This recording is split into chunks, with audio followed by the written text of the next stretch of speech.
മഹാരാഷ്ട്രയിൽ രാഷ്ട്രീയ സംഘർഷം രൂക്ഷമാകുന്നു.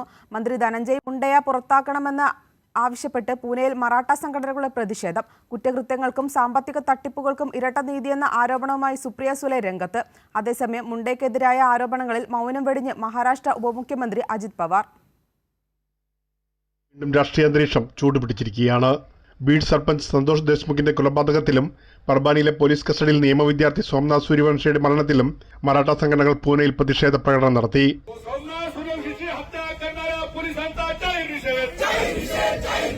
മന്ത്രി ധനഞ്ജയ് മുണ്ടയെ പുറത്താക്കണമെന്നാവശ്യപ്പെട്ടായിരുന്നു പ്രതിഷേധം. ഇതിന് പിന്നാലെയാണ് രൂക്ഷ വിമർശനങ്ങളുമായി NCP നേതാക്കൾ രംഗത്തെത്തിയിരിക്കുന്നത്. हत्या जी झालेली आहे, चुकीची घटना जी झाली आहे त्याला न्याय मिळावा. കൂടാതെ വാൽമീക് കരാട് 100 കോടി രൂപയുടെ അനധികൃത ആസ്തിയാണ് സ്വന്തമാക്കിയിരിക്കുന്നതെന്നും ഒരു നടപടിയും ഉണ്ടായിട്ടില്ലെന്നും സുപ്രിയ സുലെ ആരോപിച്ചു.